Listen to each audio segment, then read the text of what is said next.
ನಾಳೆ ಸಿಎಂ ಸಿದ್ದರಾಮಯ್ಯ ಅವರಿಗೆ ಅಕ್ಷರಶಃ ಬಿಗ್ ಡೇ. ಕಾರಣ ಹೈಕೋರ್ಟ್ನಲ್ಲಿ ಬರೋಬ್ಬರಿ 30 ಗಂಟೆಗಳ ವಾದ ಪ್ರತಿವಾದವನ್ನ ಆಲಿಸಿರುವಂತಹ ನ್ಯಾಯಮೂರ್ತಿಗಳು ಗವರ್ನರ್ ಸ್ಯಾಂಕ್ಷನ್ಗೆ ಕೊಟ್ಟ ಬಗ್ಗೆ ಸರಿನಾ ತಪ್ಪಾ ಅನ್ನೋದರ ತೀರ್ಪನ್ನ ಕೊಡ್ಲಿಕ್ಕಿದ್ದಾರೆ.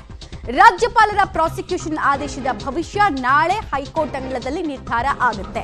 ನಾಳೆ ಮಧ್ಯಾಹ್ನ 12 ಗಂಟೆಗೆ ತೀರ್ಪನ್ನ ನ್ಯಾಯಮೂರ್ತಿ ನಾಗಪ್ರಸನ್ನ ಅವರು ಪ್ರಕಟ ಮಾಡಲಿದ್ದಾರೆ. ಪ್ರಾಸಿಕ್ಯೂಷನ್ ಅನ್ನ ಪ್ರಶ್ನಿಸಿ ಹೈಕೋರ್ಟ್ ಮೊರೆ ಹೋಗಿದ್ರು ಸಿಎಂ ಸಿದ್ದರಾಮಯ್ಯ. ರಾಜ್ಯಪಾಲರ ಆದೇಶ ಕಾನೂನು ಬಾಹಿರ ಅಂತ ಸಿಎಂ ಪರ ವಕೀಲ ಅಭಿಷೇಕ್ ಮನು ಸಿಂಘ್ವಿ ಅವರು ವಾದಿಸಿದ್ರು. ರಾಜ್ಯಪಾಲರ ಆದೇಶವನ್ನ ಹೈಕೋರ್ಟ್ ಎತ್ತಿ ಹಿಡಿಯುತ್ತಾ ಅಥವಾ ಪ್ರಾಸಿಕ್ಯೂಷನ್ ನಿಂದ ಸೇಫ್ ಆಗ್ತಾರಾ ಸಿಎಂ ಸಿದ್ದರಾಮಯ್ಯ ಅವರು? ಎರಡೂ ರೀತಿಯಲ್ಲಿ ಯಾವ ಬೆಳವಣಿಗೆ ನಡೆದ್ರೂ ಕೂಡ ಅದು ರಾಜ್ಯ ರಾಜಕಾರಣದಲ್ಲಿ ದೊಡ್ಡ ಸಂಚಲನಕ್ಕೆ ಕಾರಣ ಆಗುತ್ತೆ. ಕಾರಣ ಸಿಎಂ ಸಿದ್ದರಾಮಯ್ಯ ಅವರ ಪರವಾಗಿ ಏನಾದರೂ ತೀರ್ಪು ಬಂದ್ರೆ ಅವರ ಕುರ್ಚಿಗೆ ಇದ್ದಂತಹ ಸಂಚಕಾರ ದೂರ ಆಗುತ್ತೆ. ಅವರ ವಿರುದ್ಧ ಕೇಳ್ಬರ್ತಾ ಇದ್ದಂತಹ ಕಾಂಗ್ರೆಸ್ನ ಬೇಗುದಿ ಶಮನಗೊಂಡಂತಾಗತ್ತೆ. ಒಂದು ವೇಳೆ ಸಿಎಂ ಸಿದ್ದರಾಮಯ್ಯಗೆ ವಿರುದ್ಧವಾದಂತಹ ತೀರ್ಪು ಬಂದ್ರೆ ಸಹಜವಾಗಿ ಪೊಲಿಟಿಕಲ್ ಡೆವಲಪ್ಮೆಂಟ್ಸ್, ಪೊಲಿಟಿಕಲ್ ಇಂಪ್ಯಾಕ್ಟ್ ದೊಡ್ಡ ಮಟ್ಟದಲ್ಲಾಗತ್ತೆ. ಕುರ್ಚಿಗೆ ಸಂಚಕಾರ ಬರೋದು ಒಂದು ಹಂತಕ್ಕೆ ನಿಶ್ಚಿತ. ಇನ್ನೊಂದು, ಲೀಗಲಿ ಕೂಡ ಈ ಪ್ರಕರಣ ಸುಪ್ರೀಂ ಕೋರ್ಟ್ನ ಅಂಗಳಕ್ಕೆ ಹೋಗುವುದು ನಿಶ್ಚಿತ. ಹೀಗಾಗಿ ನಾಳಿನ ತೀರ್ಪು ಬಹುತೇಕ ಎಲ್ಲರಿಗೂ ಅತಿ ಮುಖ್ಯ. ಡೀಟೇಲ್ಸ್ ಕೊಡ್ತಾರೆ, ನೇರ ಸಂಪರ್ಕದಲ್ಲಿ ಜಾಯಿನ್ ಆಗ್ತಾ ಇದ್ದಾರೆ ಮುರಳಿ.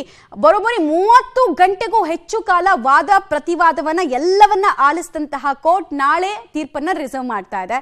ಸೊ ಏನೇನು ನಿರೀಕ್ಷೆ ಇದೆ, ಜೊತೆಗೆ ಏನೇನು ಆಯ್ಕೆಗಳಿದೆ ಮತ್ತು ವಾದ ಪ್ರತಿವಾದದ ಒಂದಷ್ಟು ಕ್ವಿಕ್ ಹೈಲೈಟ್ಸ್ ಅನ್ನ ಹೇಳ್ತಾ ಹೋಗೋದಾದ್ರೆ.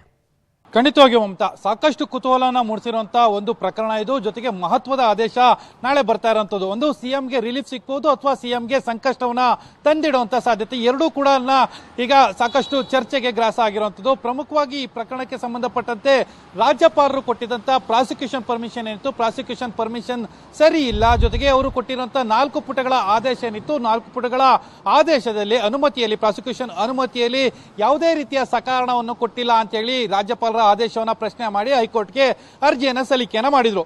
ಜೊತೆಗೆ ಸಿಎಂ ಪರವಾಗಿ ಅಭಿಷೇಕ್ ಮನು ಸಿಂಘ್ವಿ ಅವರು ವಾದವನ್ನ ಮಂಡನೆ ಮಾಡೋ ಸಂದರ್ಭದಲ್ಲಿ ಒಂದಷ್ಟು ವಿಚಾರಗಳನ್ನ ಕೋರ್ಟ್ನ ಗಮನಕ್ಕೆ ತರುವಂತಹ ಪ್ರಯತ್ನಗಳನ್ನ ಮಾಡಿದ್ರು. ಜೊತೆಗೆ ಒಂದು ರೀತಿಯಲ್ಲಿ ಪ್ರಿಸಿಡೈಸ್ ಆಗಿ, ಪೂರ್ವಗ್ರಹ ಪೀಡಿತರಾಗಿ ರಾಜ್ಯಪಾಲರು ಆದೇಶವನ್ನ ಕೊಡ್ತಾ ಇದ್ದಾರೆ. ಜೊತೆಗೆ ಬೇರೆ ಬೇರೆ ಪ್ರಕರಣಗಳಿತ್ತು. ಅಂದ್ರೆ ಸಿಎಂ ಅವರ ಪ್ರಕರಣ ಬರೋದಕ್ಕಿಂತ ಮುಂಚೆ ಏನು ರಾಜ್ಯಪಾಲರ ಕಚೇರಿಯಲ್ಲಿ ಸಾಕಷ್ಟು ಪ್ರಕರಣಗಳು ಬಾಕಿ ಉಳಿದಿದ್ವು. ಆದ್ರೆ ಇದನ್ನ ಪ್ರಿಯಾರಿಟಿಯ ಮೇಲೆ ತೆಗೆದುಕೊಂಡು ಅದಕ್ಕೆ ಆದೇಶವನ್ನ ಕೊಡ್ತಾರೆ. ಆದ್ರೆ ಇನ್ನುಳಿದಂತ ಪ್ರಕರಣಗಳೇನಿತ್ತು ಅದಕ್ಕೆ ಯಾವುದೇ ರೀತಿಯ ತಾರ್ಕಿಕ ಅಂತ್ಯವನ್ನ ತೋರಿಸೋ ಪ್ರಯತ್ನಗಳನ್ನ ಮಾಡಿಲ್ಲ. ಮತ್ತು ರಾಜ್ಯಪಾಲರ ಕಚೇರಿ ಕೇಂದ್ರ ಸರ್ಕಾರದ ಅಧೀನದಲ್ಲಿ ಕೆಲಸವನ್ನ ಮಾಡ್ತಾ ಇದೆ ಅನ್ನೋ ಆರೋಪಗಳನ್ನು ಓಪನ್ ಕೋರ್ಟ್ ಅಲ್ಲೇ ಮಾಡಿದ್ರು.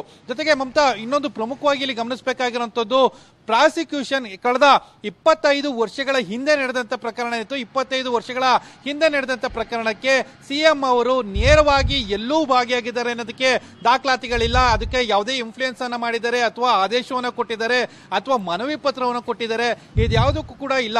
ಇದು ಕೇವಲ ಅವರ ಪತ್ನಿಯವರ ನಡೆದಂತ ಒಂದಷ್ಟು ಬೆಳವಣಿಗೆಗಳು ಅನ್ನೋದ್ರ ಬಗ್ಗೆ ಒಂದು ಆರೋಪವನ್ನ ಮಾಡ್ತಾ ಹೋದ್ರು. ಆದ್ರೆ ಅದಕ್ಕೆ ಕೌಂಟರ್ ಆಗಿ ದೂರುದಾರರ ಪರವಾದಂತ ವಕೀಲರು, 3 ಜನ ವಕೀಲರು ಕೂಡ ವಾದವನ್ನ ಮಂಡನೆ ಮಾಡ್ತಾರೆ. ಅದರಲ್ಲೂ ಕೂಡ ಪ್ರಮುಖವಾಗಿ ತುಷಾರ್ ಮೆಹ್ತಾ, ಸಾಲಿಸಿಟರ್ ಜನರಲ್ ತುಷಾರ್ ಮೆಹ್ತಾ ಅವರು ವಾದವನ್ನ ಮಂಡನೆ ಮಾಡೋ ಸಂದರ್ಭದಲ್ಲಿ ಇದರಲ್ಲಿ ನೇರವಾಗಿ ಸಿಎಂ ಅವರ ಪಾತ್ರ ಇದೆ. ಅವರು ಡೈರೆಕ್ಟ್ ಆಗಿ ಒಂದು ಆದೇಶವನ್ನ ಬರೆಯೋದಂತದಾಗ್ಲಿ ಅಥವಾ ಶಿಫಾರಸು ಪತ್ರವನ್ನು ಕೊಡುವಂತದಾಗ್ಲಿ ಇದ್ಯಾವುದು ಅವಶ್ಯಕತೆ ಇರಲಿಲ್ಲ.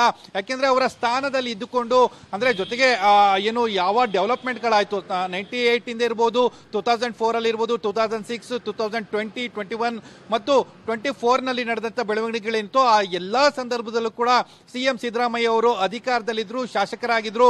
1998 ನಲ್ಲಿ ಈ ಪ್ರಕ್ರಿಯೆ ಪ್ರಾರಂಭ ಆಗುತ್ತೆ. 2004 ರಲ್ಲಿ ಪ್ರಕ್ರಿಯೆಯನ್ನ ಬೇರೊಂದು ರೀತಿಯಲ್ಲಿ ತೆಗೆದುಕೊಂಡು ಹೋಗ್ತಾರೆ. ಅಂದ್ರೆ 1998 ಇಂದ 2004 ತನಕ ಅವರು ಮತ್ತೆ ಆಯ್ಕೆ ಆಗೋದಿಲ್ಲ. ಆ ಸಂದರ್ಭದಲ್ಲಿ ಅದನ್ನ ಡಿಫರ್ಟ್ ಮಾಡಿ ಇಡುವಂತ ಕೆಲಸವನ್ನ ಮಾಡಿದ್ರು ಅನ್ನೋದ್ರ ಬಗ್ಗೆ ಕೂಡ ಉಲ್ಲೇಖವನ್ನ ಮಾಡ್ತಾ ಹೋದ್ರು. ಇನ್ನು ಸಿಎಂ ಅವರ ಪಾತ್ರದ ಬಗ್ಗೆ ಮತ್ತು ಅವರ ಇನ್ಫ್ಲೂಯೆನ್ಸ್ ಬಗ್ಗೆ ಸಾಕಷ್ಟು ಏನು ವಿಚಾರಗಳನ್ನ ಹೇಳಿದ್ದಾರೆ. ಮತ್ತು 17A ಅಂದ್ರೆ ಪ್ರಾಸಿಕ್ಯೂಷನ್ ಪರ್ಮಿಷನ್ 17A ಅಡಿಯಲ್ಲಿ ಯಾರ್ಯಾರಿಗೆ ಇದು ಇನ್ವೋಕ್ ಆಗುತ್ತೆ ಮತ್ತು ಅದನ್ನ ಯಾರ ಮೇಲೆ ಇಂಪ್ಯಾಕ್ಟ್ ಅನ್ನ ಬೀರುತ್ತೆ ಅನ್ನೋದ್ರ ಬಗ್ಗೆ ಕೂಡ ನಾಗಪ್ರಸನ್ನ ಅವರ ಬೆಂಚ್ ನಲ್ಲಿ ಸುದೀರ್ಘವಾಗಿ ವಾದ ಪ್ರತಿವಾದವನ್ನ ಮಂಡನೆ ಮಾಡಿರುವಂತದ್ದು. ಈಗ ಎರಡೂ ಕಡೆ ವಾದ ಪ್ರತಿವಾದವನ್ನ ಆಲಿಸಿ ನಾಳೆ 12 ಗಂಟೆಗೆ ಆದೇಶವನ್ನ ಕಾಯ್ದಿರಿಸಿದರೆ 12 ಗಂಟೆಗೆ ಸಿಎಂ ಅವರಿಗೆ ರಿಲೀಫ್ ಸಿಕ್ಕುತ್ತಾ ಅಥವಾ ಸಂಕಷ್ಟವನ್ನ ತಂದಿಡುತ್ತಾ ಅನ್ನೋದ್ರ ಬಗ್ಗೆ ಸಾಕಷ್ಟು ಕುತೂಹಲವನ್ನ ಮೂಡಿಸಿರುವಂತದ್ದು. ಮಮತಾ, ಧನ್ಯವಾದ ಮುರಳಿ ತಮ್ಮೆಲ್ಲ ಮಾಹಿತಿಗಾಗಿ.